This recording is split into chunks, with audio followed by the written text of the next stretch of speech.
Hello बच्चों, कैसे हो तुम लोग। आज हम स्टार्ट करने वाले हैं नया चैप्टर +1 के लिए। पीएनसी कंप्लीट हो चुका है। अब अगला चैप्टर जो है +1 का वो है हमारा बेटा स्ट्रेट लाइन। जो बच्चे रिपीटर के हैं उसके लिए एक साथ दो चैप्टर चल रहे हैं। +1 में स्ट्रेट लाइन और +2 में इंटीग्रेशन। ठीक है। तो ये चैप्टर काफी अच्छा है। थोड़ा सा बस एक रिक्वेस्ट है आपसे, जब भी ये चैप्टर कंप्लीट हो तो आप लास्ट में रिवीजन करने से अच्छा है कि आप पर डे के हिसाब से ना एक शॉर्ट नोट्स बना लो। एक कॉपी ले लो 15-20 रुपए वाली, और हर दिन के हिसाब से एक शॉर्ट नोट्स बनाते जाइए। क्योंकि बेटा इसके अंदर छोटे छोटे छोटे छोटे लगभग से 200 से 250 छोटे छोटे फॉर्मूले या कंसेप्ट मिलने वाले हैं। इस चीज का ध्यान रखना, बहुत इंपॉर्टेंट भी है और बहुत इंटरेस्टिंग चैप्टर है। खैर, अपन चैप्टर स्टार्ट करें उससे पहले सब लोग जल्दी जल्दी सेटल डाउन हो। सारे बच्चे जल्दी कनेक्ट हो जाओ। जिस बच्चे ने अभी तक हमारा Apex Math JEE app install नहीं किया है वो जल्दी से जाओ प्ले स्टोर के ऊपर, एपेक्स मैथ जेई एक साथ लिखिए। आप अपना मोबाइल नंबर डालिए, ओटीपी जनरेट होगा। जैसे ही बेटा ओटीपी इंसर्ट करोगे तो आपको एक कोर्स डिटेल दिखाई देगा। जिस भी कोर्स में आप इनरोल होना चाहते हो आप हो सकते हो, ताकि आपके प्रॉपर एग्जाम वगैरह हो जाए, है ना। तो प्रॉपर असाइनमेंट मिल जाए, वर्कशीट मिल जाए, डीपीपी मिलने लगेंगे आपको, है ना, चैप्टर वाइज या टॉपिक वाइज। खैर, आगे चले अब। तो ये चैप्टर में देखो कितना स्ट्रेट लाइन जो है ना जनरली 3 पार्ट में डिवाइड किया हुआ है। पहला कोऑर्डिनेट सिस्टम, कोऑर्डिनेट ज्योमेट्री। तीसरा स्ट्रेट लाइन। और third pair of a straight line. तो एक एक पार्ट करके हम लोग सारा कंप्लीट करेंगे। और देखो इसके अंदर कितना टॉपिक है, कोऑर्डिनेट, डिस्टेंस, सेक्शन फॉर्मूला, सारे टॉपिक हमारे को करवाने हैं, है ना। देखना कितना टॉपिक है। देखो 15 इधर हो गए, और भी आगे चलते हैं। आगे देखो ये सारे एक एक करके हम लोग सारा टॉपिक करने वाले हैं। तो आप लोग इस चीज का बिल्कुल ध्यान रखना कि शॉर्ट नोट्स बहुत ज्यादा जरूरी है इस चैप्टर के अंदर। देख लो एक चैप्टर का ये सब सारे पार्ट है बेटा, है ना। तो अपने को सारे टॉपिक कवर करते हुए आगे बढ़ना है, राइट। ठीक है, तो सब लोग आगे चैप्टर स्टार्ट करें फिर। तो चलो चैप्टर स्टार्ट करते हैं। तो पहला टॉपिक है यही हमारा Cartesian coordinate system. Cartesian coordinate system, तो ये ध्यान रखना हर एक पॉइंट को। ये दिखाई दे रहा है सबको, नहीं दिखाई दे रहा है? ओके, कोई बात नहीं, अपन ड्रॉ कर देंगे दोबारा। Cartesian coordinate system. तो 2D प्लेन के अंदर एक्स और वाई एक्सिस होता है, सबको पता ही है ये। 2D प्लेन के अंदर एक्स और वाई एक्सिस, मान लो ये वाई एक्सिस है और ये हमारा एक्स एक्सिस है। तो ये वाई एक्सिस है और ये हमारा एक्स एक्सिस है। तो इधर ये तो जीरो है बेटा, 0,0। तो जीरो से जब आगे जाओगे तो यहाँ पर x ग्रेटर देन 0 है। जीरो से जब पीछे जाओगे तो x लेस देन 0 है। वैसे ही जीरो से ऊपर जाते हैं तो y ग्रेटर देन 0 है, और जीरो से नीचे है तो y लेस देन 0 है। ये सब सारी बातें अपने को ऑलरेडी मालूम है। खैर, तो यही लिखा हुआ है, each point in a plane is express by an ordered pair. Ordered pair मतलब x, y। हर एक पॉइंट को, पॉइंट 2D प्लेन है, 2D प्लेन है मतलब 2 एक्सिस, x एंड y। हर एक पॉइंट को हम एक ऑर्डर्ड पेयर में दिखाते हैं। ऑर्डर्ड पेयर जैसे इस पेयर में x y के पेयर में दिखा रहे हैं, of algebraic real numbers like x y. Okay, and r comma theta. R comma theta क्या है सर? पोलर कोऑर्डिनेट है। आर कोमा थीटा को क्या बोलते हैं? Polar coordinate. क्या होता है वो आगे चल के देखेंगे, है ना। Polar coordinate called the coordinates of the point. हम किसी भी पॉइंट को ऑर्डर्ड पेयर में दिखाते हैं। एक ऑर्डर्ड पेयर होता है एक्स वाई, और एक ऑर्डर्ड पेयर होता है जिसको बोलते हैं कार्टेशियन कोऑर्डिनेट। एक्स वाई को बोलते हैं कार्टेशियन कोऑर्डिनेट, और एक ऑर्डर पेयर होता है आर कोमा थीटा जिसको बोलते हैं polar coordinate.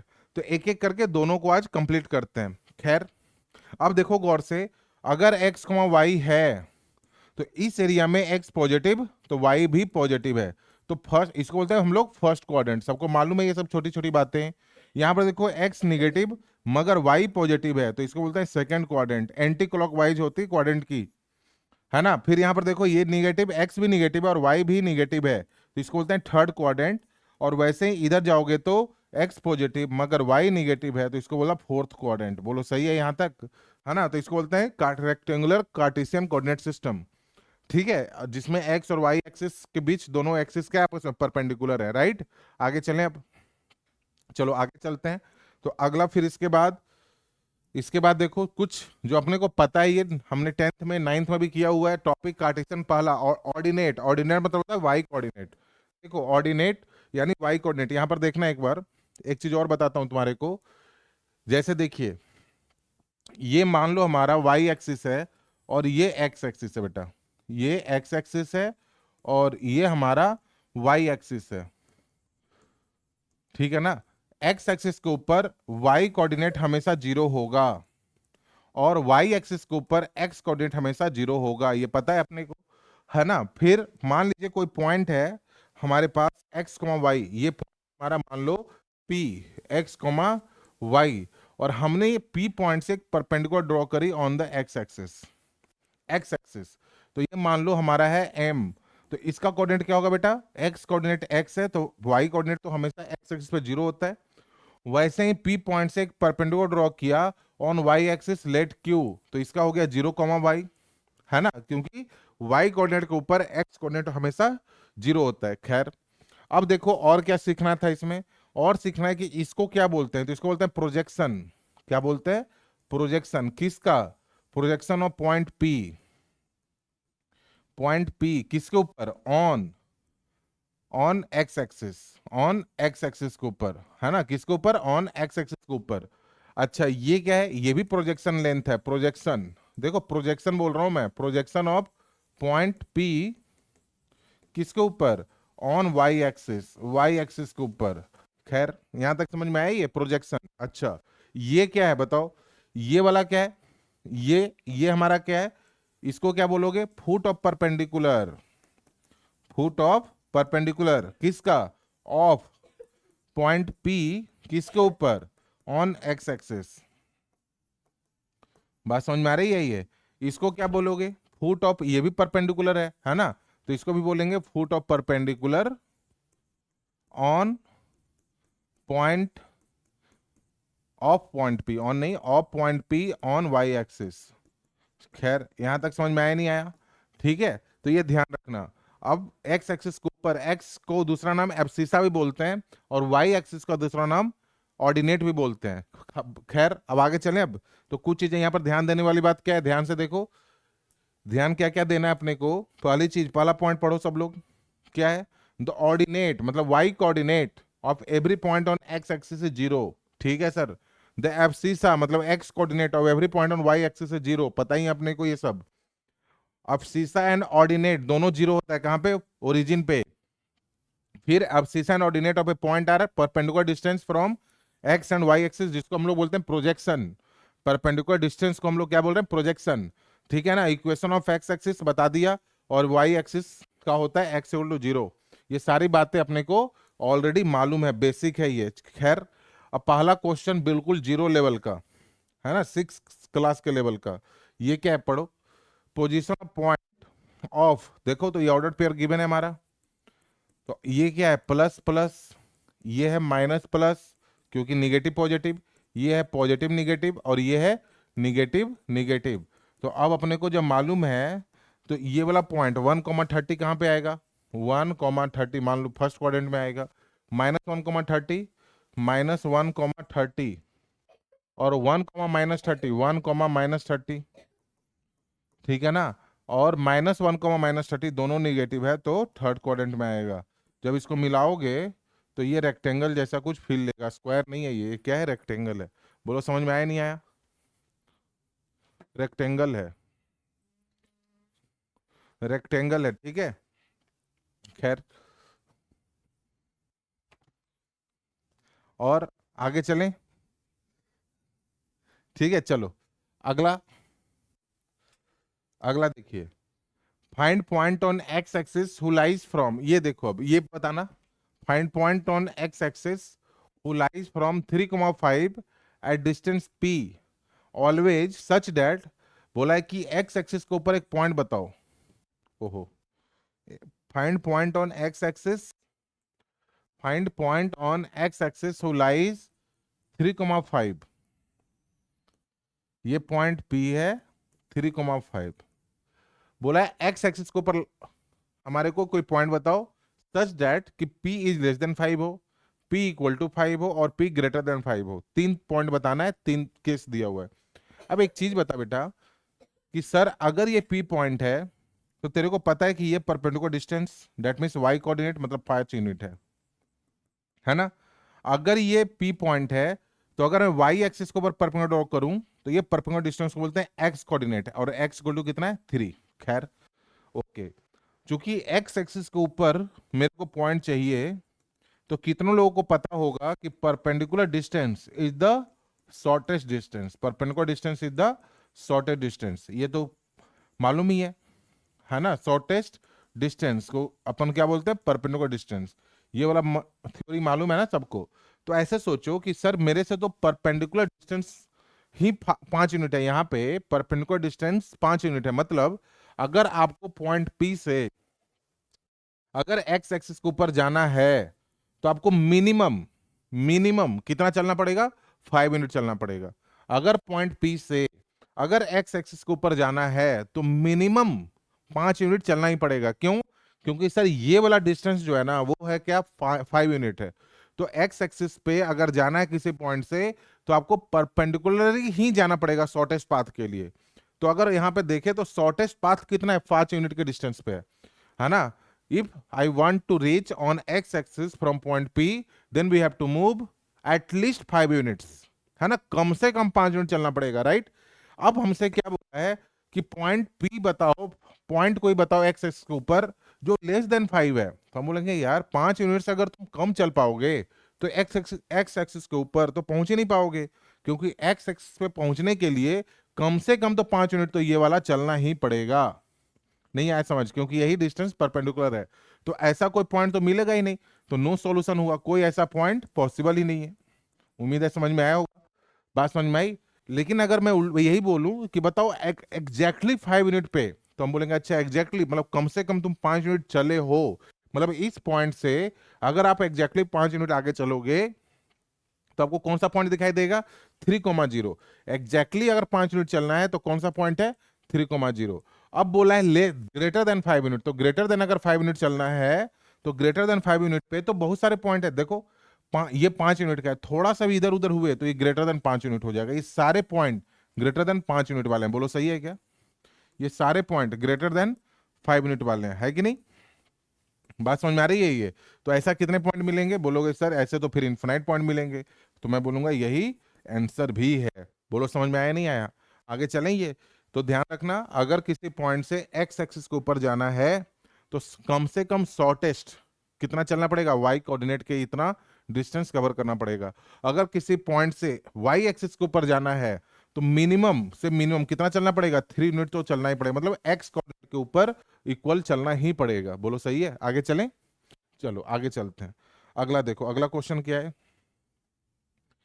Find point on x axis having distance 5 from 3,4। अब देखो, अब इस बार 3,4 बोला है, तो देखिए हम बोलते हैं ये पॉइंट है सर, मान लो P 3,4। अब हमारे को एक्स एक्सिस के ऊपर जाना है, पॉइंट बताना है। Find the point on x axis from 3,4, है ना, एक्स एक्सिस के ऊपर। तो मिनिमम डिस्टेंस कितना है, ये तो 4 यूनिट है बेटा। बात समझ में आई? ये डिस्टेंस कितना होगा, तो ये एक्स कोऑर्डिनेट है तो एक्स इक्वल टू 3 यूनिट है। अच्छा, और आपको कितना बोला है, कितना डिस्टेंस पे, तो तुम बोलोगे सर 5 यूनिट के डिस्टेंस पे। बताओ 5 यूनिट के डिस्टेंस पे कैसे चलें ताकि एक्स एक्सेस के ऊपर पहुंच जाए, और 5 यूनिट का डिस्टेंस होना चाहिए। तो बोलोगे सर जहां तक मेरे को लग रहा है ये देखो सर 4 यूनिट है। हम बोलेंगे हाँ। सर अगर ये 3 यूनिट है तो ये भी तो 3 यूनिट है। हम बोलेंगे हाँ। बात समझ में आई? तो सर ये दोनों तो परपेंडिकुलर है। हम बोलेंगे हाँ ये भी सही है। अच्छा, तो सर फिर अगर इन दोनों को मिला दूंगा तो ये वाला पाइथागोरस थ्योरम से सर 3 का स्क्वायर प्लस 4 का स्क्वायर 25 का अंडर रूट, मतलब सर ये 5 यूनिट दिख रहा है। हम बोले अच्छा मतलब यही वाला डिस्टेंस 5 यूनिट है। हम बोलेंगे हाँ बिल्कुल सही है, यानी ये 0,0 है। फिर तेरे दिमाग में क्या आना चाहिए कि सर अगर कोई मान लो सर चल गया तो फिर भी तो आ सकता है 5 यूनिट। बोलेंगे बिल्कुल आ सकता है। अगर ये 5 यूनिट आएगा तो हाइट तो चेंज नहीं होगा, तो नहीं होगा। तो अगर ये वाला ब्रीथ 3 यूनिट है तो इधर वाला भी ब्रीथ तो 3 यूनिट होना चाहिए ना। तो हम बोलेंगे हाँ ये भी 3 यूनिट होना चाहिए। तो यहाँ पर अगर पॉइंट पी है तो ये वाला पॉइंट कितना है सर, तो ये 3,0 है। तो अगर ये 3 यूनिट आगे चलना है तो ये वाला पॉइंट कितना होगा सर, तो मैं बोलूंगा 3 जोड़ दे एक्स एक्सिस में, एक्स कोऑर्डिनेट में, तो ये 6,0। तो ये भी 5 है और ये भी 5 है, तो 2 पॉइंट मिले 0,0 और 6,0। बात समझ में आ रही है? 0,0 और 6,0 दो पॉइंट ऐसा है एक्स एक्सिस के ऊपर जो एग्जैक्टली 5 यूनिट के डिस्टेंस पे है फ्रॉम P 3,4। आ रहा है समझ में? यहां तक समझ में आया नहीं आया? आगे चलें अब, आगे देखो, आगे चलते हैं। देखो अगला क्वेश्चन क्या है, ये y एक्सिस पे है। Find point on y axis having distance 5 from 4,3। इस बार 4,3 बोला है y एक्सिस के ऊपर। मान लो ये पॉइंट है P, 4,3, ये वाला डिस्टेंस हो गया कितना, 3 यूनिट अबरी इस बार, है ना। अच्छा ये डिस्टेंस बेटा कितना हो गया, ये डिस्टेंस तुम बोलोगे सर एक्स कोऑर्डिनेट है तो 4 यूनिट हो गया सर। बोलेंगे हाँ, ये अगर ये 4 यूनिट है तो मेरे को कितना चलना है, 5 यूनिट। वापस से सोचो, अगर ये 4 है तो ये वाली हाइट सर कितनी है, तो मैं बोलूंगा ये 3 है, ठीक है। तो अगर मैं यहाँ से यहाँ मिला दूं तो ये वाला हाइट कितनी हो जाएगी, ये हो जाएगी 5 यूनिट। बोलो सही है, पैथागोरस थ्योरम लगाओ ना। और ये कोऑर्डिनेट कितना है सर, 0,3। तो ये वाला पॉइंट 0,0। बोलो समझ में आ रहा है नहीं आ रहा है ये, अरे यहाँ तक समझ में आया, यहाँ तक क्लियर है, बात समझ में आई। अगर ये 4,3 है बेटा तो ये 4 यूनिट हो गया ना, तो ये 3 यूनिट है। तो पैथागोरस थ्योरम लगाए तो ये वाला डिस्टेंस 5 यूनिट है, मेरे को 5 यूनिट ही बोला है फ्रॉम 4,3 से। अब तेरे दिमाग में आना चाहिए, अगर सर कोई इधर चल रहा है तो अगर इधर चल जाए तो सर हम बोले हाँ तो उधर भी आ सकता है, क्यों नहीं आ सकता, अगर ये 5 है तो ये भी 5 हो जाएगा। लेकिन इन दोनों में कॉमन क्या है, 4। तो डिस्टेंस अगर कवर करना है तो जितना डिस्टेंस ये होगा उतना ही डिस्टेंस ये होगा। तो अगर ये 3 यूनिट का डिस्टेंस है तो यहां से लेके यहां तक ये भी 3 यूनिट का होना चाहिए, है ना। तो अगर ये 0,3 है तो 3 कहाँ पे जोड़ोगे, वाई एक्सिस में ना। तो वाई कितना होगा, 0,6।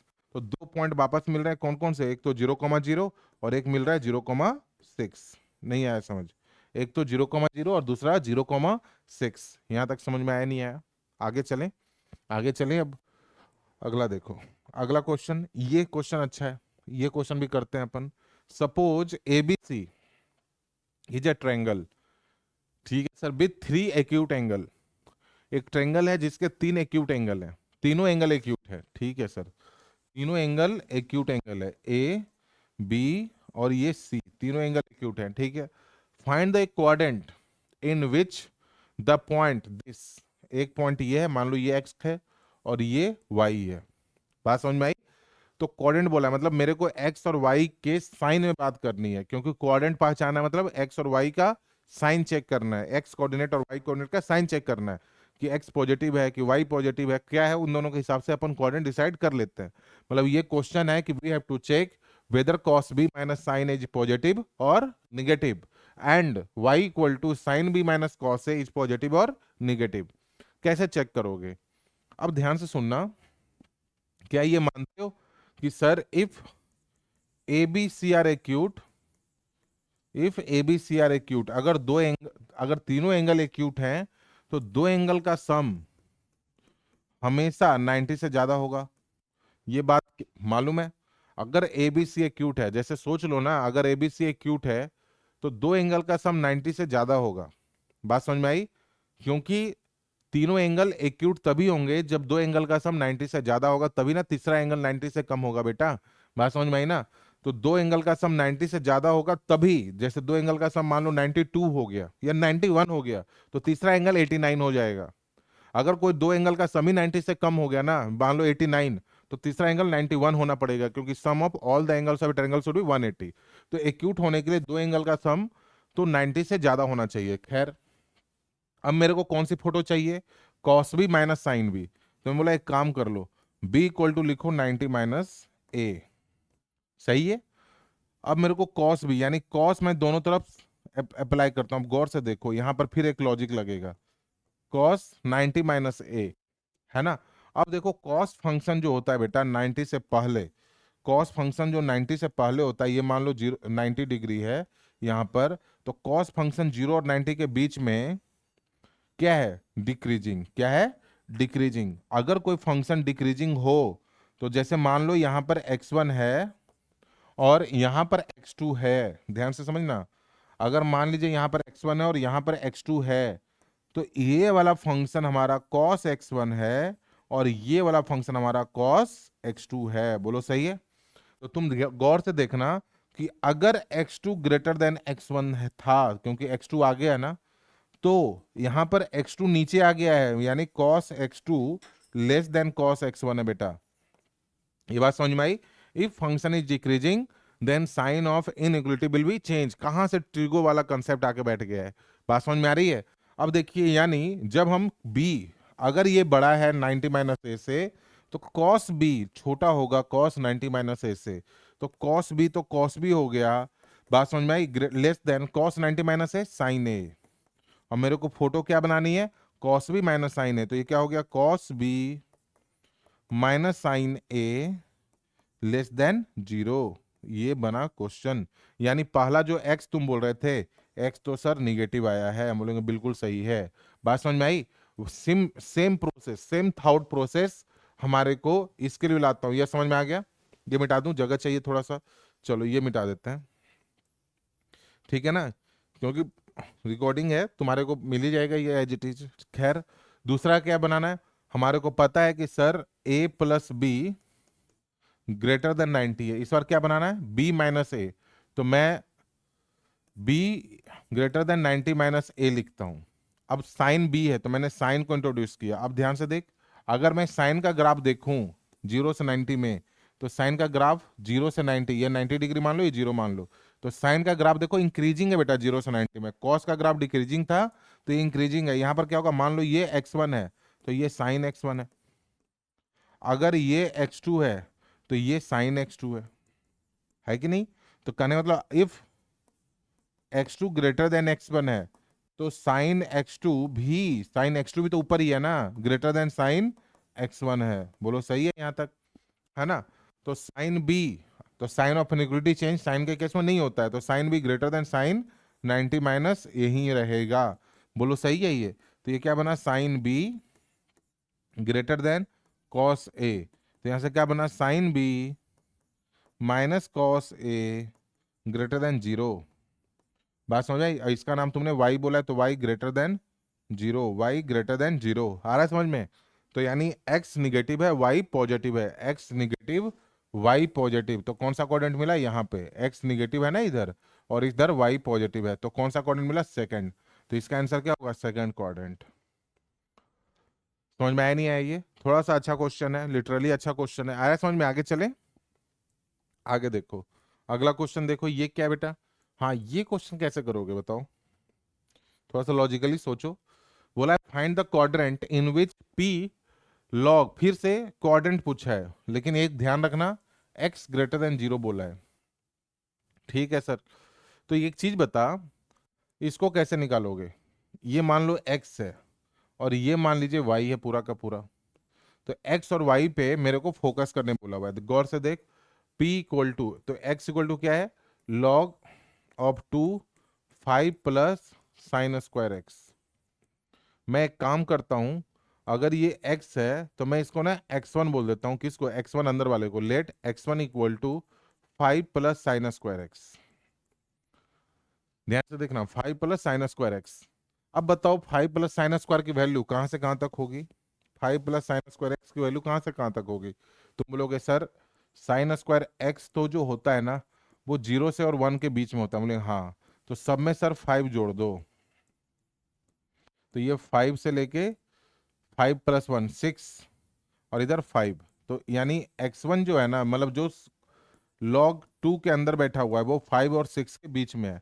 यानी मैंने अब एक ग्राफ बनाना है x equal to log 2x1, और x1 की वैल्यू कहां से कहां तक है बेटा, 5 और 6 के बीच में। ये यहां तक समझ में आया? अब बेस क्या है, log x1 to the base 2, तो बेस 2 है, मतलब 1 से बड़ा है, तो log का 2 ग्राफ होता है ना, तो बेस 2 से बड़ा है, तो log का ग्राफ क्या होगा, इंक्रीजिंग वाली। तो ये ग्राफ हो गया y equal to log x to the base 2। ये वाला पॉइंट क्या है, 1,0। ये वाला पॉइंट क्या है, 1,0। यहां तक समझ में आया? ये वाला पॉइंट क्या है, 1,0। खैर यहां तक सही है। अब आगे देखो, आगे देखो, अगर ये पॉइंट 1,0 है, तो मेरे को कहां से कहां तक देखना है, 5 से लेके 6 तक। तो 5 कहां पे रोका बेटा, ये 1 है, तो ये 5 और ये 6, इसके बीच में देखना है। इसके बीच में अगर तुम घूमोगे, इसके बीच में अगर घूमोगे x1 के जगह पे, यहीं पे कोई वैल्यू लेके घूम रहे हो ना तुम इस एरिया में, तो इस एरिया में लॉग वाला टर्म जो है ना, वो यहां से लेके यहां तक है, मतलब इस एरिया में कुछ ना कुछ x है, x मतलब ये वाला, यानी पॉजिटिव है। बोलो सही है? ये समझ में आया? ये समझ में आया? खैर, अब उधर देखिए, मेरे को भी इसका ग्राफ बनाना है, तो लॉग मान लेते हैं ये y मान रहे हो, तो लॉग y क्या है, बेस में 1/2 x square plus X plus 1। ठीक है, अब देखो अंदर वाली पार्टी, इसको मान लेते हैं हम लोग x, इसको मान लो y1, इसको मान लेते हैं y1। ध्यान से देखना, y1 किसको बोल रहे हैं अपन, X square plus X plus one, इसको एज्यूम किया है कि लेट ये है। अब मैं इसका रेंज देखता हूँ, इसका रेंज देखता हूँ। जब इसका रेंज कैसे देखोगे बताओ, अगर ये क्वाड्रेटिक इक्वेशन है तो ए इसका 1 है, डी इसका क्या है बेटा, डी बी स्क्वायर मतलब 1 - 4 मतलब -3 है, यानी लेस देन 0 है। तो इसका जब रेंज निकालेंगे तो कैसे निकालते थे रेंज, रेंज कैसे निकालते थे बताओ, रेंज इसका निकालोगे अपर कर्व, पता है ना ये ऐसा।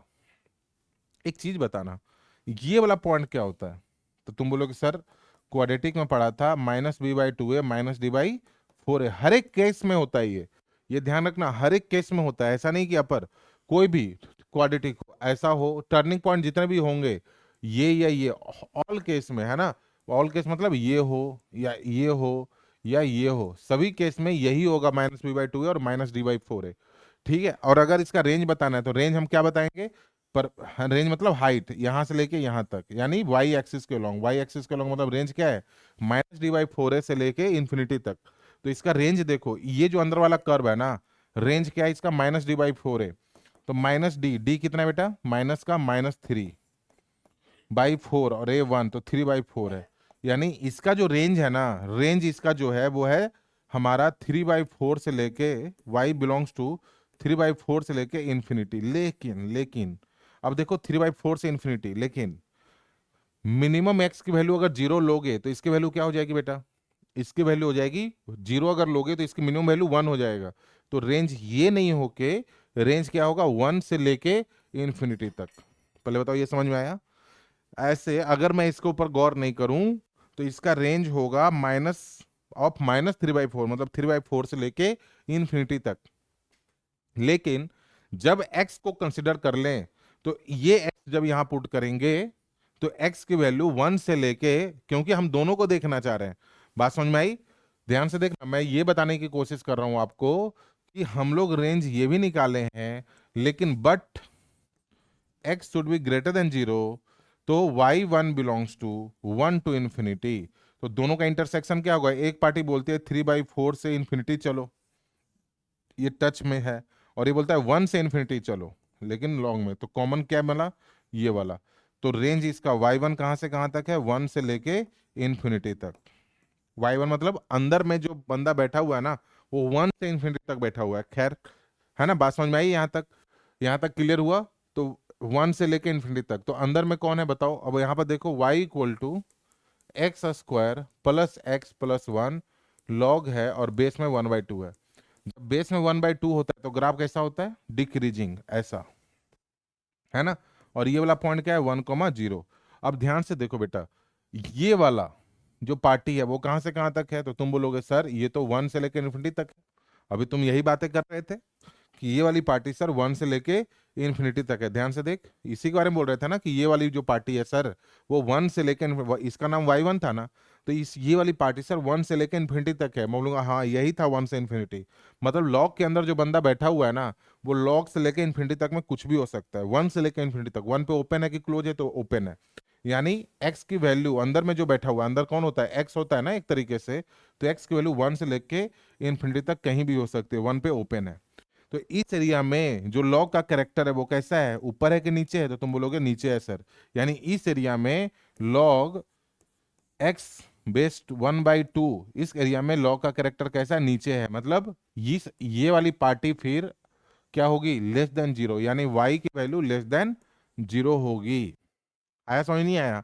तो अगर y लेस देन 0 है और x हमारा पॉजिटिव है, यहां पर लिखा है ना x पॉजिटिव, कहां लिखा है, ये वाला देखो, ये वाला x अगर पॉजिटिव है और x पॉजिटिव है ना और y निगेटिव है, x पॉजिटिव और y निगेटिव, देख रहे हो, ये x अगर पॉजिटिव है और y अगर निगेटिव है तो कौन सा क्वाड्रेंट है बता, x पॉजिटिव y निगेटिव, तो ये वाला क्वाड्रेंट हुआ, मतलब फोर्थ क्वाड्रेंट। तो इसका आंसर आना चाहिए था फोर्थ क्वाड्रेंट। नहीं आया समझ, x पॉजिटिव y निगेटिव, यहां तक समझ में आया नहीं आया, यहां तक क्लियर हुआ ही है। आगे चलें, अब आगे चलें, अगला क्वेश्चन देखो, अगला क्वेश्चन पढ़ो सब लोग, यहां भी क्वाड्रेंट ही पूछा है आपसे।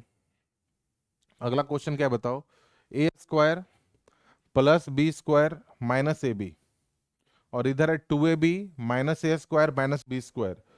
पहली चीज क्या गिवन है कि a not equal to b और a and B is positive, दो बातें गिवन है। देन पी लाइज, तो पहले देख लो इसको एक्स बोल देते हैं और इसको वाई बोल देते हैं। तो एक्स इक्वल टू क्या है, A square plus B square minus A B, और वाई इक्वल टू क्या बोलना है, 2ab minus A square minus B square. तो अगर मैं इसको देखूं तो इसको ऐसे लिख सकते हैं क्या, A square plus B square minus 2ab plus A B, balance कर दिया। क्यों ऐसा किया सर, देखना, ए माइनस बी का होल स्क्वायर ये लिख दिया और इसको लिखा है ए बी। तो ये वाला गौर से देखो बेटा, किसी भी नंबर का स्क्वायर अगर करोगे ना तो वो हमेशा पॉजिटिव होता है। तो ये नंबर तो ग्रेटर देन और इक्वल टू पॉजिटिव है, और ये वाली पार्टी पता नहीं है। लेकिन यहाँ पर क्या गिवन है कि ए और बी इक्वल नहीं है। अगर इक्वल नहीं है तो ये इक्वल टू जीरो भी नहीं होगा। बात समझ में आ रही नहीं आ रही, सिर्फ ग्रेटर देन जीरो होगा, चूंकि ए नॉट इक्वल टू बी है। क्योंकि ए इक्वल टू बी होगा तभी ना जीरो होगा, तो ये तो ग्रेटर देन जीरो है। और क्या बोला है कि ए और बी दोनों पॉजिटिव है, तो दो अगर पॉजिटिव नंबर है तो ये भी पॉजिटिव है, बोलो सही है। तो पॉजिटिव प्लस पॉजिटिव पॉजिटिव, तो ये वाला तो पॉजिटिव है भैया, यानी एक्स हमारा क्या है, पॉजिटिव है। यहां तक समझ में आया। अब देखो वाई के ऊपर कमेंट करते हैं, वाई के ऊपर कमेंट करते हैं। वाई क्या है बेटा बताओ, Y equal to, minus sign common ले लीजिए, A square plus B square minus 2ab। तो वाई इक्वल टू क्या होगा, minus of A minus B का होल स्क्वायर, यही होगा ना। माइनस साइन कॉमन ले, तो ये देखो ये वाली पार्टी तो ग्रेटर देन जीरो है, क्योंकि ए नॉट इक्वल टू बी है। अगर ए नॉट इक्वल टू बी है तो ग्रेटर देन जीरो ही होगा, क्योंकि किसी भी का स्क्वायर क्या होता है, पॉजिटिव होता है। लेकिन यहाँ पर एक निगेटिव नंबर है, तो निगेटिव इनटू पॉजिटिव क्या होगा, निगेटिव, यानी y तो लेस देन जीरो है। तो y अगर लेस देन जीरो है तो x पॉजिटिव और y लेस देन जीरो है। अच्छा, y लेस देन जीरो और x पॉजिटिव है, तो कौन सा कोऑर्डिनेट होगा बताओ।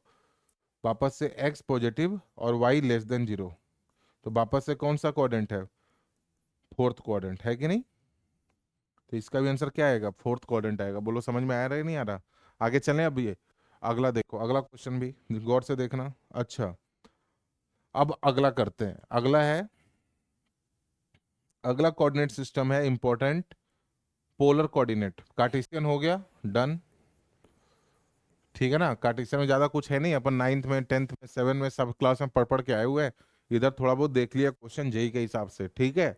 चलो, अब पोलर कोऑर्डिनेट। पोलर कोऑर्डिनेट क्या होता है ना, पोलर कोऑर्डिनेट को हम लोग डिनोट करते हैं आर कोमा थीटा से। पोलर को किससे डिनोट करोगे, आर कोमा थीटा से। खैर, सबसे बड़ी इंपॉर्टेंट चीज क्या है इसके अंदर, आर क्या है, तो आर है डिस्टेंस। कहां से सर, ओरिजिन से। ये इंपॉर्टेंट लाइन है, r is the distance from origin. Polar coordinate में आर क्या है, डिस्टेंस फ्रॉम ओरिजिन है। थीटा क्या है, एंगल, कहां से, made by line joining point from x axis. X axis से ही थीटा लिया हुआ है। जैसे जैसे मान लो कोई अगर पॉइंट है पी एक्स कॉमा वाई, तो अगर एक्स कॉमा वाई बोल रहा हूं ना, तो ये कौन सा कोऑर्डिनेट सिस्टम है, कार्टेशियन कोऑर्डिनेट। ये तो कार्टेशियन हो गया, कार्टेशियन कोऑर्डिनेट। अब कोई तेरे से बोले कि यार ये मेरे को पता चल गया कार्टेशियन है, लेकिन इसको ना पोलर में बदलो, तो बोलूंगा अगर पोलर में बदलना है ना तो आप एक काम कर लो, पोलर में अगर बदलना है तो एक काम कीजिए, पोलर में बदलने के लिए हमारे को आर और थीटा लेके आना पड़ेगा। हम बोलेंगे ठीक है भाई, आर और थीटा लेके आओ फिर। तो आर थीटा कैसे लेके आओगे, तो आर क्या है, डिस्टेंस फ्रॉम ओरिजिन। तो इस पॉइंट पी को ना ओरिजिन से डिस्टेंस निकालने की कोशिश कर लो। तो ये हो गया, ये वाला डिस्टेंस y और ये वाला डिस्टेंस x, तो ये एंगल थीटा हो गया। बोलो बोलो सही है। थीटा क्या है, डिस्टेंस फ्रॉम ओरिजिन, और थीटा क्या है, angle made by the line joining point from x axis. हाँ, line joining point from x axis. X axis भी ना बोल के अपन ओरिजिन बोलने ज्यादा अच्छा है ना। ओरिजिन क्लियर हुआ ही है ये वाला, तो थीटा ही है। अब गौर से देखना बेटा, ये तो एक्स एक्सिस है तो ये भी ज्वाइन हो रहा है ना, समझ में आ रहा है, ओरिजिन होना चाहिए। खैर यहां तक समझ में आया ये। चलो अब देखो आगे, x comma y. X comma y क्या है, कार्टेशियन कोऑर्डिनेट। अब ध्यान से देखना, अगर मैं बोलूं कि टेन थीटा बताओ क्या होगा, तो तुम बोलोगे सर वाई अपॉन एक्स। तो थीटा क्या होगा, तो तुम बोलोगे sir tan inverse y upon x. हम बोले चलो एक चीज तो अपन निकाल लिए यार, है ना, एक चीज तो निकाल लिए। अब आर क्या होगा, तो बोलोगे सर डिस्टेंस फ्रॉम ओरिजिन है ना, तो ये लिख लो sir X square plus Y square. कैसे सर, पैथागोरस थ्योरम लगा के। हम बोले हाँ ये भी सही है। तो अगर इसका कोई आर कोमा थीटा लिख दो तो ये क्या हो गया, polar coordinate, where r equal to under root x square plus Y square, ये हो गया polar coordinate. Where r equal to क्या है, under root x square plus Y square, और थीटा इक्वल टू क्या है, tan inverse y upon x. बात समझ में आ रही है, where tan inverse y upon x. अब यहाँ पे ना साइन नहीं आगे है, आर थीटा में साइन नहीं आएगा कि प्लस आएगा फर्स्ट क्वाड्रेंट माइनस आएगा, ऐसा कुछ नहीं बोलना आपने। थीटा अपने हिसाब से आंसर खुद ही दे देगा, है ना। अभी क्वेश्चन करते हैं तो और भी क्लियर हो जाएगा। खैर आगे चलें। अब तो देखो एक छोटा सा क्वेश्चन है, ये बता ही दिया आपको कि in Cartesian coordinate point x और y, then in polar coordinate इसको हम लोग लिख देंगे r cos theta are sine theta. ये कैसे आया ये भी देख लो, है ना। अगर मैं बोलूं ये कैसे आया आर कॉस थीटा कैसे सर, तो ध्यान से देखो, है ना, यहीं पर समझाते हैं।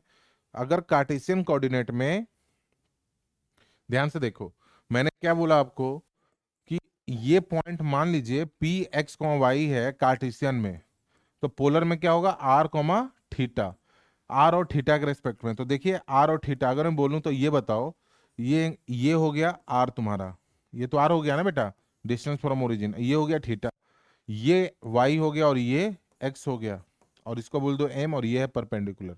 तो ध्यान से देख, आर तो तुम समझ ही गए हो कैसे होगा, पैथागोरस थ्योरम लगा के x square plus Y square. Theta क्या आया होगा बेटा, थीटा आया होगा tan inverse y upon x, है ना। अब अगर मैं बोलूं कॉस थीटा क्या होगा, तो तुम बोलोगे सर कॉस थीटा होता है सर बेस अपॉन हाइपोटेन्यूज। किस ट्रेंगल की बात हो रही है, in triangle O M P, in triangle O M P, clear है। तो कॉस थीटा क्या होगा बताओ, कॉस थीटा क्या होगा, P M upon O M, नहीं sorry, O M upon hypotenuse मतलब ओपी। तो कॉस थीटा क्या होगा, एक्स अपॉन आर, तो एक्स इक्वल टू क्या बना, आर कॉस थीटा। चलो ऐसे ही साइन थीटा कोई पूछे तो क्या बताओगे उसको, साइन थीटा क्या होगा, वाई यानी पी एम अपॉन ओपी। तो साइन थीटा, पीएम क्या है बेटा बताओ, पीएम तो वाई है सर, और ओपी क्या है आर, तो वाई इक्वल टू क्या लिखोगे, आर साइन थीटा। तो अगर मेरे को एक्स और वाई को चेंज करना हो तो मैं इसको क्या बोल दूंगा, r cos theta comma r sine theta. ये हमारा पोलर कोऑर्डिनेट है in the form of cos and sine, है ना। मतलब अगर किसी कोऑर्डिनेट को आर और थीटा के पैरामीटर में, पैरामीटर कौन है थीटा यहाँ पे, तो उसको हम लोग बोल देंगे पोलर कोऑर्डिनेट। बात समझ में आई ना। अगर एक्स वाई है तो हम लोग उसको बोलेंगे कार्टेशियन कोऑर्डिनेट। पहले बताओ यहाँ तक समझ में आया। आगे चलें, आगे चलें। अब देखो ये क्वेश्चन है छोटा सा, क्या बोला है, find the Cartesian coordinate of two comma pi by to, two comma pi by to. तो ध्यान से देखो, यहाँ पर two comma pi by to मान लेते हैं, कार्टेशियन कोऑर्डिनेट बोला है, मान लो। तो इसको कंपेयर किससे करोगे, आर कोमा थीटा से। तो ये अच्छा, थीटा हमारा यहाँ पर कितना है, पाई बाई टू है। थीटा कितना है बेटा, पाई बाई टू है, थीटा तो पाई बाई टू है। तो जब theta he pi by to है तो ये angle positive of x axis है, ये एंगल पाई बाई टू हो गया ना बेटा। तो ये तो 0,2 हो गया सीधा, है ना। डायरेक्ट देखो आंसर आ गया ये। लेकिन हम लोग ऐसे ना निकाल के ऐसे निकालते हैं, क्योंकि हमारे को किसी ने बताया अभी कि एक्स को लिख देना आर कॉस थीटा और वाई को लिख देना आर साइन थीटा, है ना। तो x इक्वल टू आर के जगह पर कौन बैठा हुआ है, टू, तो two cos pi by two, cos pi by two बोले तो जीरो, यानी तो जीरो हो गया। और y आर के जगह पर two sine pi by two, sine pi by two बोले तो वन, तो ये y इक्वल टू टू हो गया। तो कोऑर्डिनेट जो x y था यहाँ पर हमारा two comma pi by to था, है ना। बात समझ में आ रही नहीं आ रही है? तो कार्टेशियन कोऑर्डिनेट क्या मिला, two comma pi by to को हम लोग two comma pi by to को क्या बोला, 0,2, ये कार्टेशियन कोऑर्डिनेट है। बोलो सही है, बोलो सही है। और अगर डायरेक्ट एंगल गिवन है तो हम वहां पहुंच ही चुके थे ऑलरेडी, है ना। तो ये दूसरा मेथड और ये पहला मेथड, बोलो सही है। खैर आगे चलें, ये वाला, ये वाला,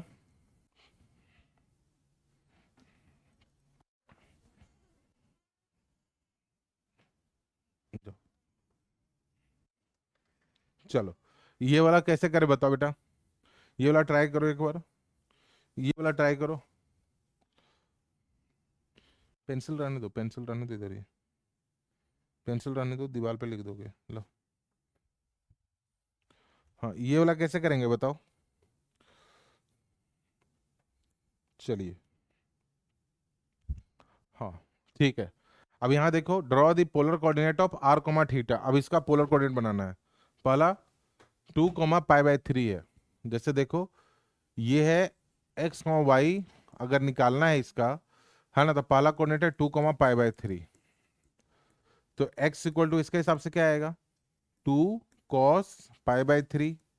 और y इक्वल टू क्या आएगा, 2 sin π/3। मानते हो, यही होता है ना पोलर कोऑर्डिनेट। तो cos π/3 1/2, तो 2 × 1/2, तो ये तो 1 आ गया बेटा। और अगर 2 sin π/3 कितना होता है, √3/2। तो 2 कैंसिल, तो ये हो गया √3। तो x, y क्या होगा बताओ, 1, √3। चलो x, y तो 1, √3 हो गया।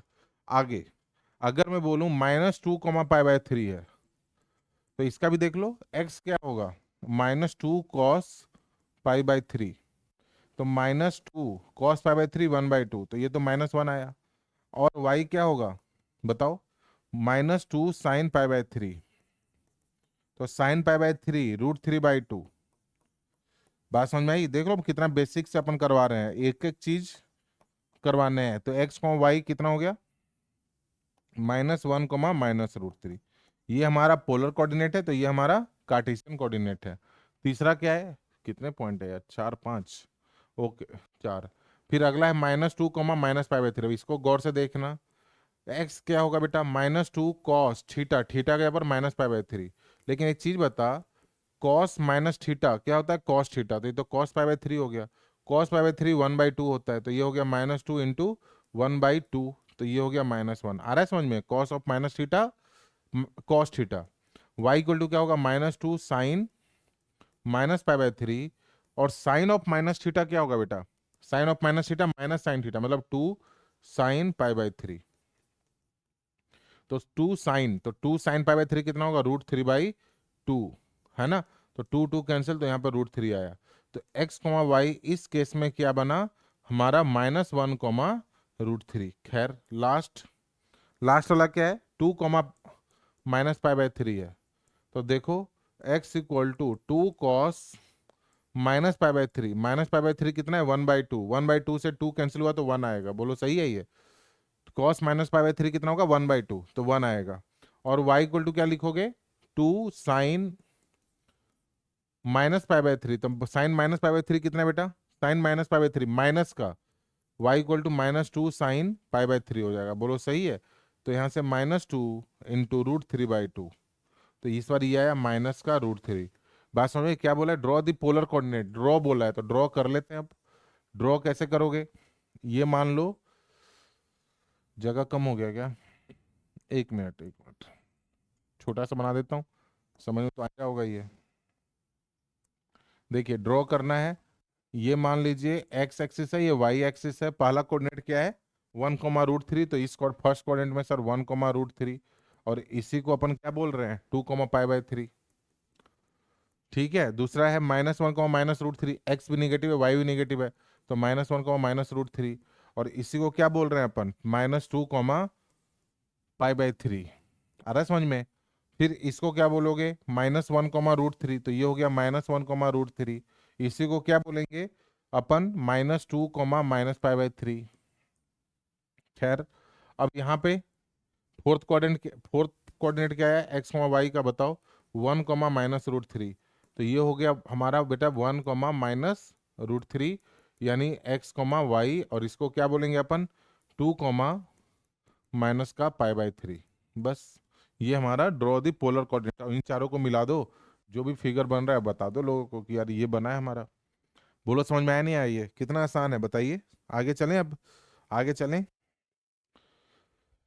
ठीक है। चलो आगे चलते हैं। अब अगला क्वेश्चन करो, अगला क्वेश्चन सब लोग ट्राई करो, ये वाला। ये कैसे करोगे बताओ, ये कैसे करोगे। क्या बोला है, find the Cartesian coordinate of the point whose polar coordinates are, ये देखो। तो x इक्वल टू क्या बोलोगे, 5। ये r है ना, r थीटा, ये पूरा थीटा हो गया। तो 5 cos थीटा, तो 5 cos pi minus ten inverse 4/3। अब ये याद ही रख लो, x इक्वल टू दिस और y इक्वल टू क्या होगा, 5 साइन थीटा। साइन थीटा क्या है, पाई माइनस टेन इनवर्स 4/3। ठीक है, चलो यहाँ पे देखिए 5 बाहर है, cos pi minus theta, cos pi minus theta, pi पे चेंज और नो चेंज, पाई पे नो चेंज, तो कॉस का कॉस रहेगा। ध्यान से देखो, पाई पे नो चेंज, हम लोग यहाँ पे खड़े हैं ना, तो ये जा रहे हैं तो पाई माइनस थीटा हो गया, ये एंगल कितना हो गया, पाई माइनस थीटा इस क्वाड्रेंट में।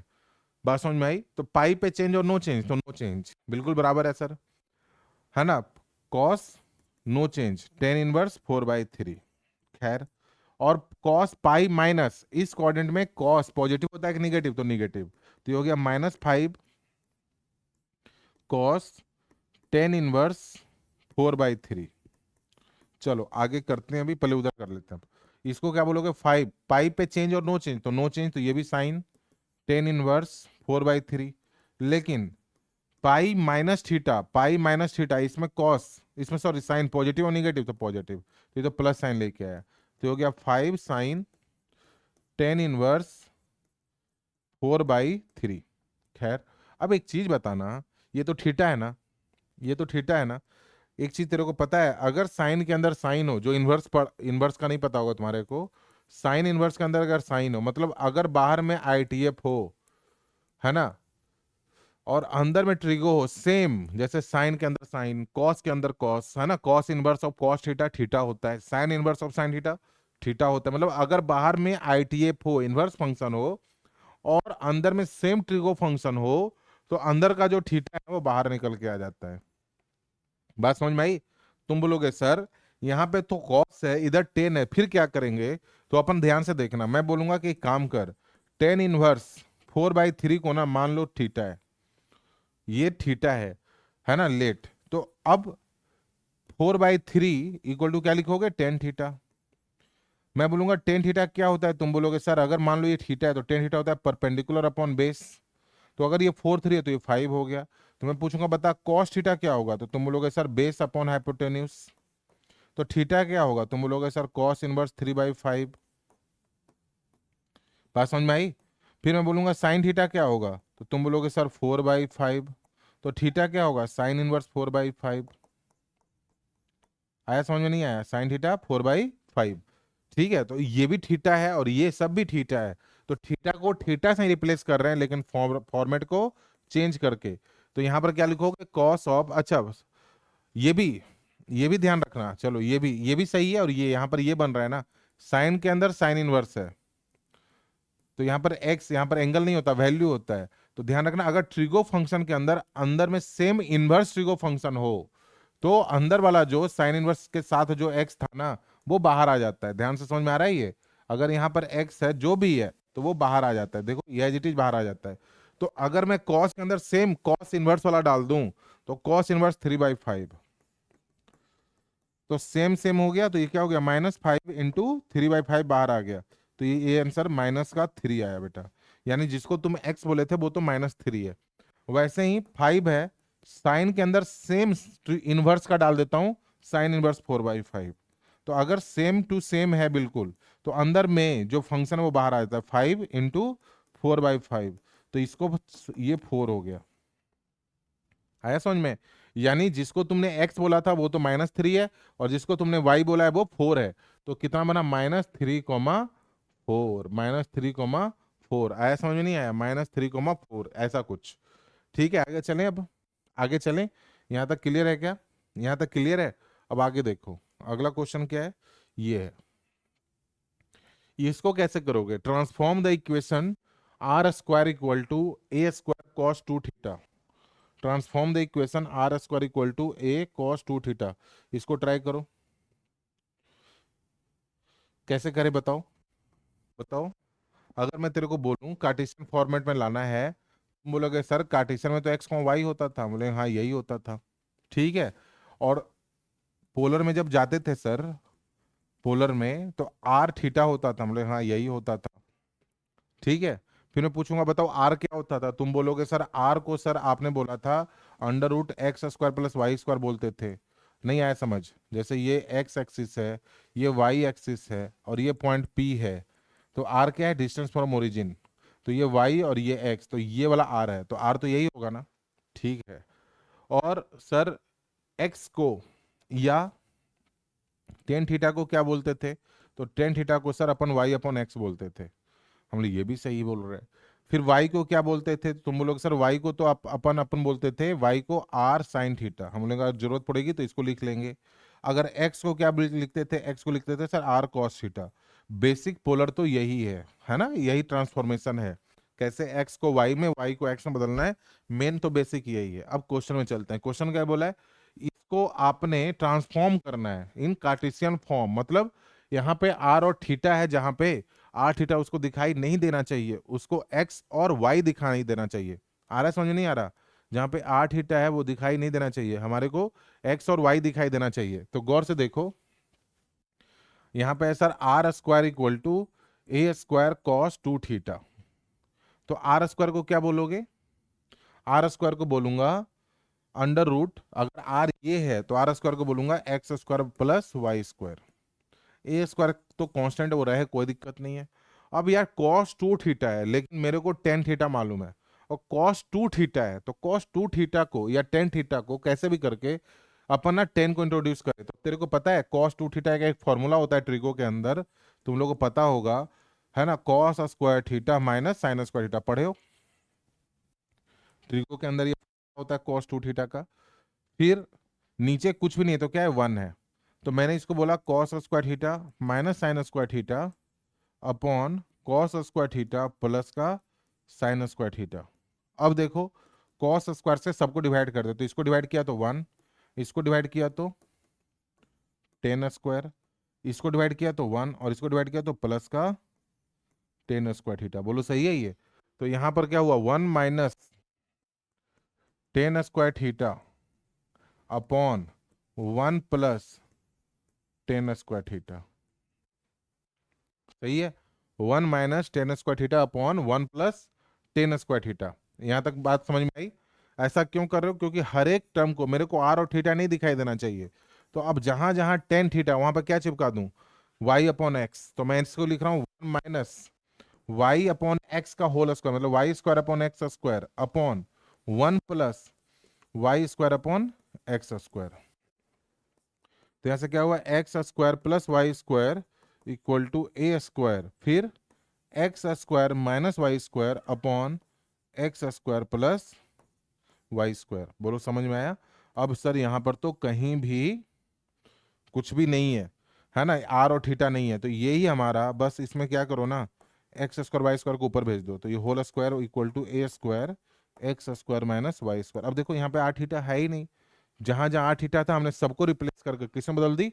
आर और थीटा के अंदर। आर और थीटा को रिप्लेस करके किसमें बदल दिया?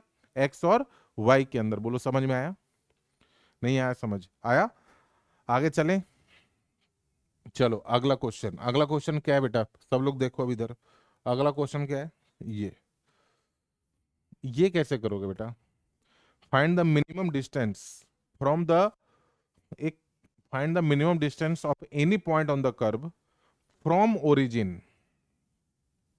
ओरिजिन से मिनिमम डिस्टेंस निकालना है, ओरिजिन से मिनिमम डिस्टेंस निकालना है, ये ध्यान रखना है ना। ओरिजिन से मिनिमम डिस्टेंस निकालना है इस पॉइंट के ऊपर। ओरिजिन से मिनिमम डिस्टेंस को क्या बोलते हैं? Theta, sorry r. खैर ओरिजिन से डिस्टेंस को क्या बोलते हैं? आर। खैर यहां पर तो ये है, तो कैसे करें? क्वेश्चन बहुत अच्छा है, ध्यान से सुनना। एक क्वेश्चन होमवर्क के लिए भी दूंगा आपको। Find the minimum distance of any point on the curve x square plus two y square minus two x y plus one. तो मैं ये बोल रहा है ना कि ओरिजिन से निकालो। हम लोग अच्छा ओरिजिन से आपको डिस्टेंस चाहिए, मतलब मेरे को तो यार कार्टेशियन में कुछ समझ में नहीं आ रहा, तो अपन इसको पोलर में बदलते हैं। जहां डिस्टेंस की बात की, मतलब वहां पे आर इंट्रोड्यूस करता हूं और थीटा में इंट्रोड्यूस करके देखता हूं, शायद क्वेश्चन आसान हो जाए। ठीक है?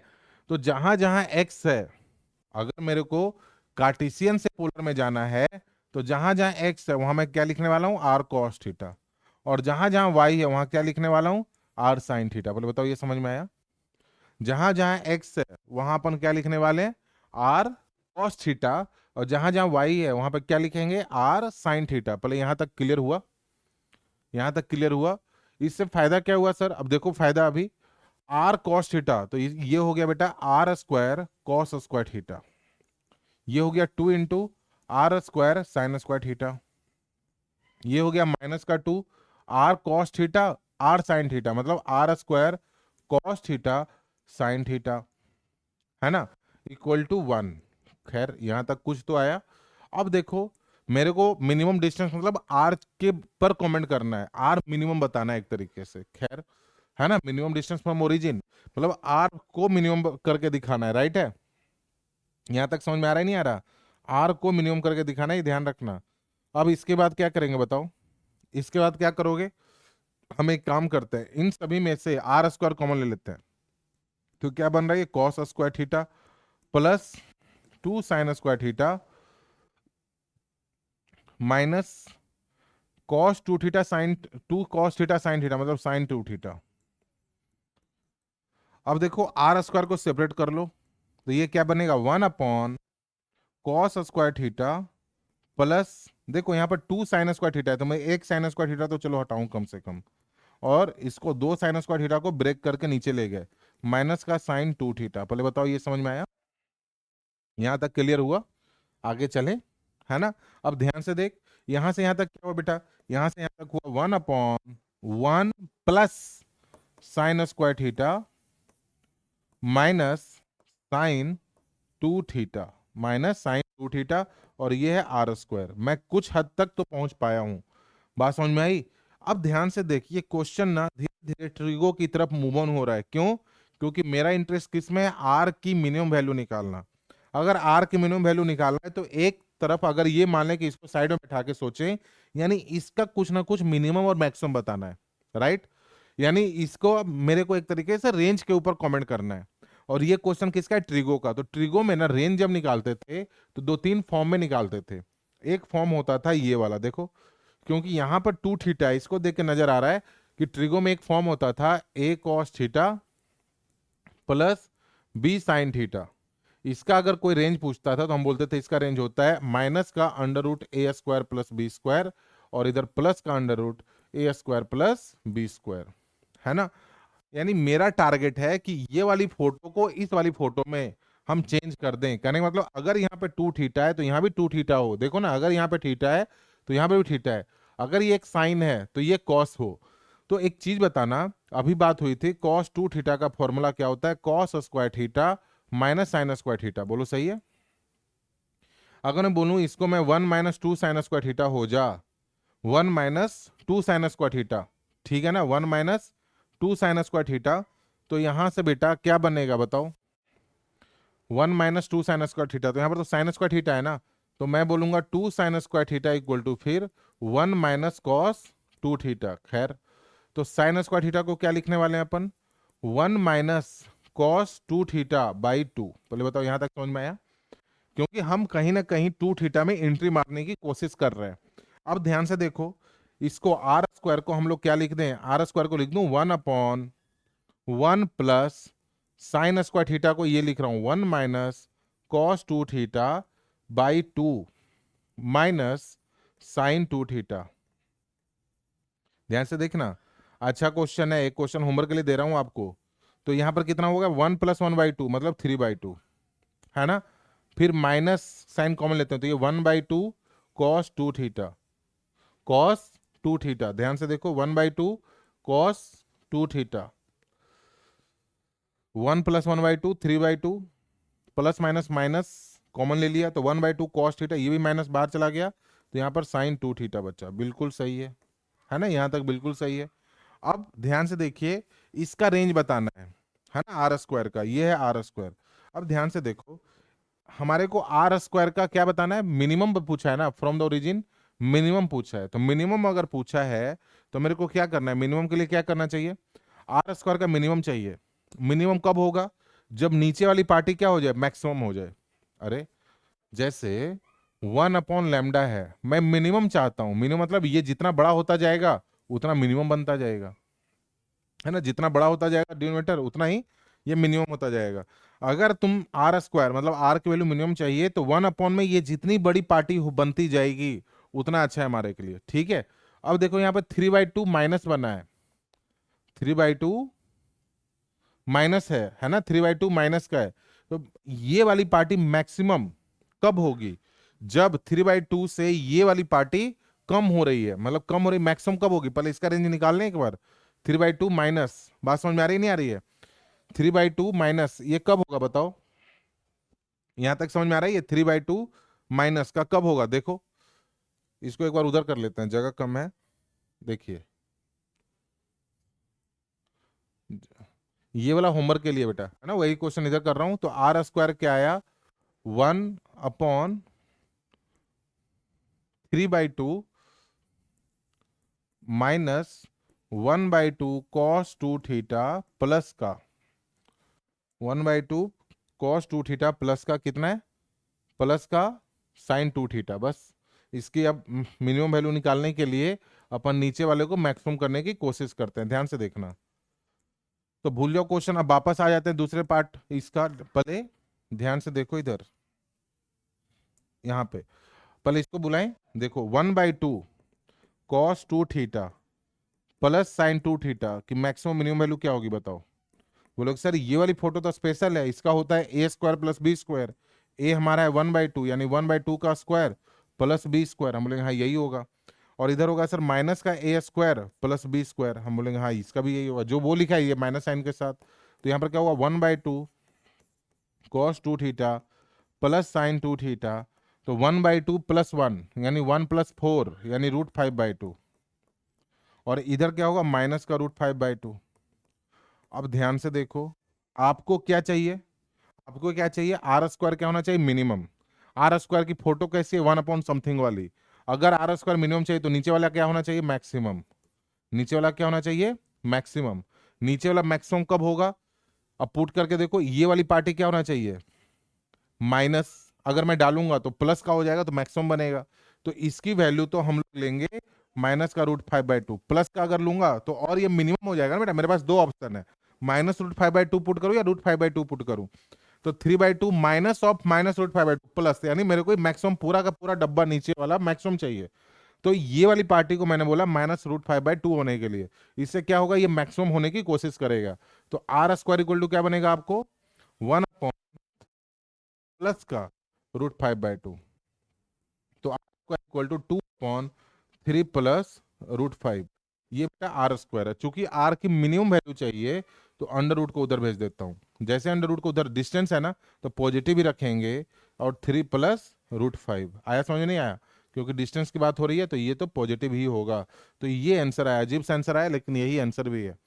बात समझ में आई, रूट के अंदर 2 अपॉन रूट के अंदर है, देख लो ये आंसर है। बात समझ में आई, 2/3 प्लस √5, हाँ बात समझ में आई, ये आंसर है बेटा, मिनिमम आर मिनिमम। बात समझ में आई, यानी वो जो कर्व था ना उसके ऊपर एक पॉइंट ऐसा है जिसकी डिस्टेंस ओरिजिन से वो है मिनिमम डिस्टेंस, ये है। सेम क्वेश्चन होमवर्क में ये है, यहां पर बोला है मैक्सिमम, सेम टाइप का क्वेश्चन है, मैक्सिमम है। बात समझ में आई, और यहाँ पर प्लस साइन है, वो सेम इसी तरीके से आप ट्राई करना, आंसर आ जाएगा। इसका जो आंसर है ना वो इसका आंसर लिख दूं, इसका आंसर है बेटा √2 अपॉन, इसका जो आंसर है वो है √2 अपॉन √3 माइनस √5 का अंडर रूट, या 2 अपॉन ऐसे, ठीक है। तो एक बार ट्राई कर लेना, इसका आ जाएगा आपको, है ना, सेम टू सेम वैसे ही करना है। खैर अब आगे चलें, अगला टॉपिक है डिस्टेंस फॉर्मूला। अब देखो अगला टॉपिक है डिस्टेंस फॉर्मूला। डिस्टेंस फॉर्मूला देखना, सबको पता है इसके बारे में, दिखाई दे रहा है ये प्रॉपर, थोड़ा सा धुंधला दिखाई दे रहा है, कोई बात नहीं, इधर देखो डिस्टेंस फॉर्मूला देखो। ये मान लो एक पॉइंट एम एन है, दिख रहा है, चलिए एम एन है, यहां से हमने एक परपेंडिकुलर ड्रॉ करी, ये पॉइंट x1 y1 है और ये पॉइंट x2 y2 है। बताओ ये वाला डिस्टेंस कितना होगा, तो तुम बोलोगे सर पूरे में से x2 माइनस x1 होगा, देखो कितना आसान है। और ये डिस्टेंस कितना होगा, y2 माइनस y1 होगा। तो एम एन क्या होगा, एम एन का स्क्वायर क्या होगा? तुम बोलोगे सर एम एन का जो स्क्वायर होगा ना सर, आर एन यानी एन आर का स्क्वायर प्लस एम आर का स्क्वायर होगा सर। कैसे? क्योंकि ये परपेंडिकुलर हो गया तो राइट एंगल ट्रायंगल से। तो यहां से एन आर क्या है? y2 माइनस वाई वन का whole square plus x2 minus x one का होल स्क्वायर, और ये डिस्टेंस एम एन पॉजिटिव लेना है तो अंडर रूट। ये फॉर्मूला, डिस्टेंस फॉर्मूला ये होता है, सबको पता है, ये बेसिक है, सबको मालूम ही होगा। इसके ऊपर कुछ चीजें जो है अपने को जो मालूम है वो एक बार गौर से देख लो, बस गो थ्रू कर लेते हैं फटाफट। पहला क्या है? If distance is given then always take plus minus sign. ये तुमने 10th में भी किया होगा। अगर डिस्टेंस गिवन है तो always take plus minus sign. ऐसा क्यों? कि देखो मान लो यही ओरिजिन है, कोई बोला ओरिजिन से पॉइंट 2 यूनिट के डिस्टेंस पे बताओ, तो 2 यूनिट के डिस्टेंस पे अगर एक पॉइंट ये है तो दूसरा पॉइंट बेटा एक इधर भी बनेगा, है ना, केसेस बनेंगे इसके अंदर। हो सकता है एक पॉइंट इधर भी बनेगा 0,2, एक पॉइंट नीचे भी बनेगा 0,-2, है ना। तो एक दो में 2 का साइन पॉजिटिव और 2 में 2 का साइन निगेटिव है, तो if distance is given then take plus minus sign, है ना। ऑलवेज अगर डिस्टेंस ऑलरेडी गिवन है तो then take plus minus sign, ये ध्यान रखना। दूसरा क्या है? If M N is parallel to x axis. देखो अगर कोई लाइन है, अगर यही एम एन है मान लो, तो पैरेलल टू एक्स एक्सिस है, तो देखो वाई वन यहाँ पे है तो यहाँ भी वाई वन ही रहेगा ना, क्योंकि पैरेलल टू एक्स एक्सिस है, वाई कोऑर्डिनेट में तो कोई चेंज आएगा नहीं। तो अगर M N parallel to x axis है तो डिस्टेंस क्या होगा? x2 माइनस एक्स वन का होल स्क्वायर, यानी mod of x2 minus x one. If distance parallel to x axis, तो देखिए ये वाला, तो अगर ये x1 है तो यहाँ पर भी तो x1 ही है ना। बात समझ में आ रही है? दोनों पॉइंट x1 कॉमा 0 है तो यहाँ पर x1 कॉमा y1 है, तो x एक्सिस तो चेंज ही नहीं हो रहा, तो y का डिस्टेंस यानी y2 माइनस y1, ये बिल्कुल इजी है, समझ में आ रहा होगा। If 3 points A B C are collinear, तो किसी भी दो का सम तीसरे के बराबर होगा। जैसे देखो मान लो ए बी सी 3 पॉइंट है, कॉलिनियर है, तो ए बी का डिस्टेंस प्लस बी सी का डिस्टेंस इक्वल टू ए सी का डिस्टेंस। ऐसा ए बी सी अगर आपस में चेंज हो रहे हैं इधर उधर, किसी भी दो का सम तीसरे के अगर बराबर आ जाए तो हम बोलते हैं तीनों पॉइंट क्या है? कॉलिनियर है। यहां तक समझ में आया नहीं आया? आगे चलें अब, आगे देखो आगे, चलो अगला देखो। ये सब तो आसान है। सो डैट डिस्टेंस, अच्छा यूजिंग डिस्टेंस फॉर्मूला, और एक है स्लोप फॉर्म भी, लेकिन अपन डिस्टेंस से बोला तो डिस्टेंस से निकालते हैं। Using distance formula so that the points 1,5, 2,4 and 3,3 are collinear. कुछ नहीं करने। ए कितना है बेटा? 1,5। बी कितना है? 2,4। तो ए बी कितना होगा बताओ? Using distance formula A B कितना होगा? तुम बोलोगे sir y2 minus y one, तो 4 माइनस 5 का whole square plus x2 minus x one, मतलब 2 माइनस 1 का होल स्क्वायर। तो 4 माइनस 5 कितना होगा? -1 का स्क्वायर 1, प्लस 2 माइनस 1 का स्क्वायर 1, तो ये कितना हो गया? √2। आया समझ में? ऐसे ही अगर मैं बोलूं यहां पर मान लो सी है 3,3, अब बताओ ए सी कितना होगा? तो ए सी ये है, तो ए सी कितना होगा बेटा? 3 माइनस 1 का whole square plus 5 plus 3 minus 5 का whole square, A C 3x2 minus x one का whole square plus y2 minus y1 का होल स्क्वायर। तो 3 माइनस 1 का स्क्वायर 4, 3 माइनस 1 का स्क्वायर 4, और 3 माइनस 5 का स्क्वायर ये भी 4 है, तो √8 हो गया। √8 मतलब 4 2 √2।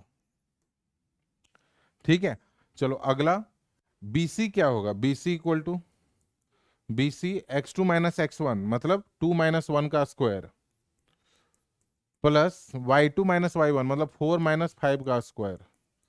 तो ये 1 का स्क्वायर प्लस 1 का स्क्वायर √2। तो यहां पर गौर से देखो, A B plus B C equal to A C दिखाई दे रहा है, मतलब √2 प्लस √2 इक्वल टू 2√2 आ रहा है। यानी अगर मैं देखूं इसको कैसे बोलोगे? ए से गए बी पे, बी से गए सी पे, मतलब ए से गए सी के ऊपर। नहीं आया समझ में? दे आर कॉलिनियर, है ना, डिस्टेंस फॉर्मूला से। एक होता है स्लोप फॉर्म, जब पढ़ेंगे तब बताऊंगा आपको। अगला देखिए, अगला क्या है? आज का लास्ट क्वेश्चन, गौर से देखो इसको। Let A 3,4 and B is a variable point on line mod x equal to 6। गौर से देखना, let A 3,4 and B is a variable point on line mod x equal to 6। mod x equal to 6 बोले तो x equal to plus minus six. समझ में आया ये, x equal to plus minus six. अब ध्यान से देखो, बोला है कि एक पॉइंट ए है 3,4। मान लेते हैं ये वाला जो पॉइंट है ना वो ए है 3,4। ठीक है sir. If A B is less than equal to 4, A B कहां पे, variable point on the line है ना, तो बी है इस लाइन के ऊपर, तो x equal to plus six पे और x equal to minus six पे हो सकता है। तो x equal to plus six, तो ये वाला कोऑर्डिनेट कितना होगा बेटा बताओ। ये कोऑर्डिनेट तो हो गया 4,0, सॉरी 3,0। x कोऑर्डिनेट कितना है यहाँ पे 3 है ना, तो ये तो कोऑर्डिनेट हो गया 3,0। ध्यान से देखो, ये कोऑर्डिनेट तो 3,0 हो गया। बात समझ में आई। ये अगर 3,0 है तो ध्यान से देखना, हमसे बोला है कि एक पॉइंट है बी के ऊपर। अब बी क्या है, वेरिएबल पॉइंट है किस लाइन के ऊपर, mod x equal to six, यानी एक्स इक्वल टू सिक्स पे भी हो सकता है। तो मान लो ये है line x equal to six और ये वाला पॉइंट है 6,0 और ये पॉइंट है x equal to minus six और ये वाला कोऑर्डिनेट है -6,0। खैर यहां तक समझ में आया? दोनों में से कहीं भी हो सकता है। अब आगे बोला है कि find the possible integral value of B, possible integral value of B. तो ठीक है, किसके ऊपर है, बी के ऊपर। अब ध्यान से सोचना कि सर बी पॉइंट लाइन के ऊपर है, कहां पे, तो x इक्वल टू सिक्स पे या x इक्वल टू सिक्स पे या x equal to minus six पे। मैं बोल रहा हूं कि एक चीज बता, अगर मैं यहां से एक परपेंडिकुलर डिस्टेंस ड्रॉ करूं तो ये वाला डिस्टेंस कितना होगा, 4 यूनिट। ठीक है ना। और फिर मैं यहां से एक्स वाई एक्सिस से लेके अगर यहां तक जाऊं तो ये वाला डिस्टेंस कितना है, 6 यूनिट, यानी परपेंडिकुलर डिस्टेंस 6 यूनिट है। ठीक है, यानी अगर आपको ए पॉइंट से x equal to minus six वाले लाइन के ऊपर जाना है तो आपको मिनिमम परपेंडिकुलर डिस्टेंस तो कवर करना ही पड़ेगा। ये बात मानते हो। अगर ए पॉइंट से x equal to minus six वाले लाइन के ऊपर जाना है तो मिनिमम परपेंडिकुलर डिस्टेंस तो कवर करना ही पड़ेगा। तो मिनिमम जब परपेंडिकुलर डिस्टेंस कवर ही करना पड़ेगा तो मिनिमम कितना डिस्टेंस कवर करना पड़ेगा, 6 + 4 10 यूनिट कवर करना पड़ेगा। मतलब इस लाइन पे जाने के लिए मेरे को कम से कम 10 यूनिट चलना है, लेकिन मेरा रेस्ट्रिक्शन तो 4 या 4 से कम यूनिट में ही टिका हुआ है। मतलब जो भी पॉइंट मिलेगा वो इधर तो नहीं मिलेगा। बात मानते हो, पहली चीज, मतलब वो लाइन पे तो बी पॉइंट अवेलेबल हो ही नहीं सकता। अब इधर चलते हैं, जब इधर तुम चलोगे तो मिनिमम 6 है ना, तो ये वाला डिस्टेंस कितना है बेटा, ये तो डिस्टेंस 3 यूनिट है ना। तो ये डिस्टेंस अगर 3 यूनिट है तो ये वाला पॉइंट कितना हो गया, ये वाला पॉइंट हमारा हो गया बेटा 6, वाई एक्सिस पे 4 है ना, और ये डिस्टेंस है 3 यूनिट। अब ध्यान से देखना, मेरे को बोला है कि बी पॉइंट जो है ना वो लेस देन इक्वल टू 4 है, तो लेस देन इक्वल टू 4 है तो 3 यूनिट तो ये है, यानी मैं इससे जैसे ही थोड़ा सा आगे जाऊंगा तो ग्रेटर देन इक्वल टू 3 हो जाएगा। और एक पॉइंट ऐसा आएगा जहां पे एक्यूरेट बी जो है ना 4 यूनिट के ऊपर है। मान लेते हैं ये वाला डिस्टेंस 4 यूनिट के ऊपर है और ये वाला कोऑर्डिनेट क्या होगा, एक्स तो 6 होगा और वाई कोऑर्डिनेट का पता नहीं क्योंकि वाई तो वेरिएबल है, क्योंकि लेस देन इक्वल टू 4 बोला हुआ है। वैसे ही अगर इधर जाओगे तो कुछ वैसा ही बनेगा। बोलो समझ में आ रहा है नहीं आ रहा, बी 3 से बड़ा और एक समय ऐसा आएगा जहां पर बी डैश मान लेते हैं, यहां पर भी हो सकता है 6, वाई कुछ इसके ऊपर वो घूम रहा होगा। बोलो सही है। और मेरे को कवर करना है इस एरिया में, और इस एरिया में टोटल कितने इंटीजर हैं, जैसे एक इंटीजर तो 6 है, तो देखो ये ऐसा हो सकता है ना 6,1 6,2 6,3, ये सारे इंटीग्रल सॉल्यूशन है, इंटीग्रल वैल्यू या इंटीग्रल कोऑर्डिनेट है। खैर अब क्वेश्चन बन गया हमारा कि भैया ए बी को ना लेस देन इक्वल टू 4 करना है। बोले ठीक है भाई, ए क्या होगा, ए कितना है 3,4, ए कितना है 3,4, तो 3,4 से डिस्टेंस फॉर्मूला लगाते हैं तो 6 - 3 का होल स्क्वायर, इधर भी स्क्वायर कर लो इधर भी स्क्वायर कर लो, मोड हट गया है ना, प्लस y -4 का whole square less than equal to 16। यहां से क्या बना, y -4 का whole square less than equal to 16 और ये 9, 16 -9 मतलब √7, तो y -4 का होल स्क्वायर -√7 का स्क्वायर, इधर बुला लिया इसको रूट दे के, 7 है ना तो √7 का स्क्वायर बोला। इससे फायदा क्या होगा, मान लो ये a है तो a का स्क्वायर माइनस b का स्क्वायर क्या होता है बेटा, a - b into a plus a मतलब y -4 प्लस b आया समझ में, लेस देन इक्वल टू 0। अब देखिए, अब अगला काम क्या होगा, number line baby curve method वाला कंसेप्ट लेके आ जाओ। बताओ ये वाली पार्टी जीरो कब हो रही है, ये वाली पार्टी जीरो हो रही है सर 4 प्लस √7 पे, और ये वाली पार्टी मतलब y कहाँ पे जीरो हो रहा है, 4 माइनस √7 पे, तो इधर होगा। क्या ये जीरो बनना चाहता है, यस, तो यहाँ पे जीरो और यहाँ पे भी जीरो। राइट साइड में चूंकि y का कोफिशिएंट पॉजिटिव है तो प्लस, फिर इससे पूछा ऑड माइनस प्लस, ये तो पता ही होगा, है ना, बेसिक। ध्यान से देखिए, मेरे को फंक्शन क्या बोला है, लेस देन 0, तो यानी ये वाला एरिया, यानी इस एरिया में y बिलोंग कर रहा है ना। तो इस एरिया में इंटीग्रल वैल्यू क्या होगा, तो पहले पता कर लेते हैं। 4 प्लस √7, √7 कितना होगा 2.6, क्योंकि 26 का स्क्वायर कितना होता है 25 का स्क्वायर होता है 625, 26 का स्क्वायर होता है 676, मतलब 2.6 के अप्रॉक्स।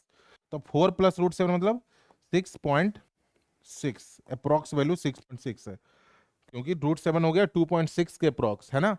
4 माइनस √7 मतलब 4 माइनस 2.6 मतलब 1.5 के अप्रॉक्स, 4 माइनस 2.6 यानी 1.4 के अप्रॉक्स। खैर, अब बताओ 1.4 और 6.6 के बीच में कितने इंटीग्रल वैल्यू है, वही हमारा आंसर होगा। 1.4 और 6.6 के बीच में। तुम बोलोगे सर इसके बीच में 2 है, हम बोलेंगे हाँ जी, 3 है, 4 है, 5 है और 6 भी है, तो देयर आर, ये इंटीग्रल सॉल्यूशन बनेगा। कितने बने पॉसिबल इंटीग्रल वैल्यू, कितना बना 2, 3, 4, 5 और 6, यानी बी पॉइंट कहीं भी घूमे 6,6 पे भी रह सकता है ना। और यहाँ पे 6,2 से लेके 6,6 तक सारे इंटीजर सॉल्यूशन आपको मिल जाएगा। बोलो समझ में आया नहीं आया, ये आया समझ। खैर, और कोई डाउट है तो पूछ लो, यहाँ तक आगे चलें अब। चलिए, नहीं ये वाला फिर से, ये वाला देखो बेटा, मॉड x = 6 है, तो मॉड x = 6 है, तो x की वैल्यू क्या होगी +-6। तो ये वाला ग्राफ देखो, प्लस का 6 है, ये वाला ग्राफ माइनस का 6 है।